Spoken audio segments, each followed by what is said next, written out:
Real IDs being issued, and it's now leading to a shortage of the card itself statewide.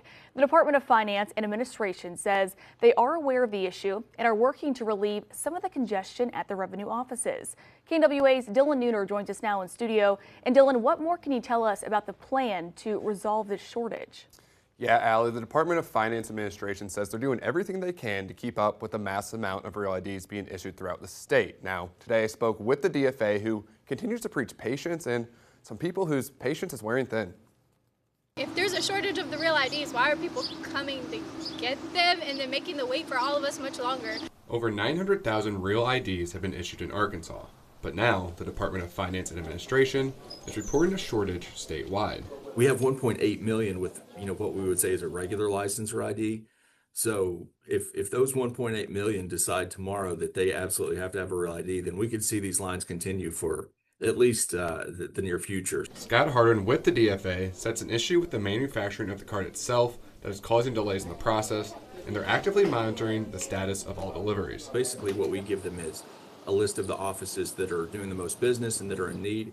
So those offices like Springdale, Bentonville, and Fayetteville. We think we'll have a shipment in tomorrow. So if you, for some reason, you go to a revenue office today and they say, hey, we're low on this or we're hitting capacity, please check back tomorrow. The call for patience is starting to grow old for people visiting the DMV, as frustration with the long wait times continues to mount. I mean, there are even people sitting on the floor. It's that busy in there. I was actually sitting on the floor myself before I walked out into the front area just to chill out there to get air from all the other people that are just walking in and out. So it's been crazy in there for sure. Harden says unless you absolutely have to visit the revenue office in person, there are lots of tasks that can be done online, and doing so could help relieve some of the lines at the office. I would check. I'd go to mydmv.arkansas.gov before you make the trip, see if you can do it online. And if you do have to make the trip, again, if it can wait, I might hold, because I think next week the lines will be much more manageable. In another effort to free things up at the DMV, the DFA implemented a new policy which goes into effect today.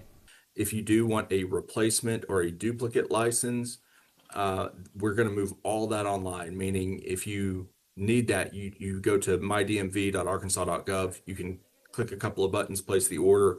We place it in the mail to you. The reason we're doing that is to free up time and space for those that need a real ID. I was also informed by the DFA that if you are trying to obtain a real ID, to always check to make sure you have the proper paperwork in order to speed up the process. Reporting in studio, Dylan Nooner, KNWA Northwest Arkansas News.